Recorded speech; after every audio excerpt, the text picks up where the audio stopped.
Good morning, St. Peter's. Welcome to our reading this morning. It's from Revelation chapter 2, verses 1 to 7.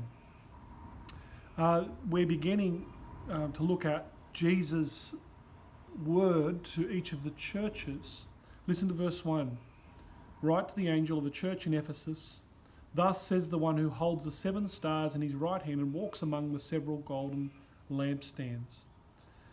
We know earlier in Revelation, lampstands and stars, Jesus holds the church, his church, in his hands, and he walks amongst his church. That is, it's Jesus' church.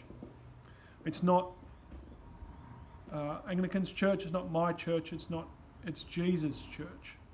And he holds his church and his people in his hand.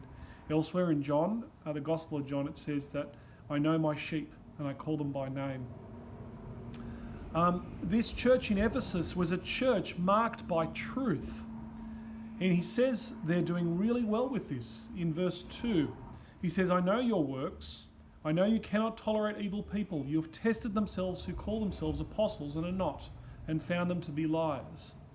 It's important that the church of Jesus is founded on the truth of the gospel and on what Jesus has done. But what they're not marked by, this church in Ephesus, he says they're not marked by something really, really vital and important. It's love. Listen to this. I know you have persevered and endured hardships for the sake of my name, but I have this against you. You have abandoned the love you had at first.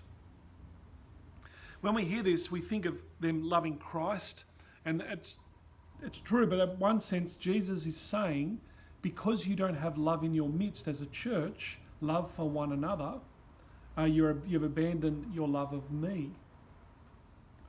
This is an important mark of the church, to be marked by truth, but to be marked also by love. And the love comes from the great love and sacrifice that all of us know through the Lord Jesus Christ. And so may we be a church that is marked by both truth and sincerity, holding fast to the gospel, but also marked by genuine love. And this is what Jesus would have for Ephesus, and this is what Jesus would have for us.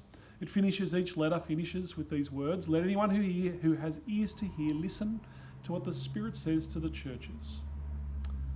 May we hear that this morning. I'll see you tomorrow.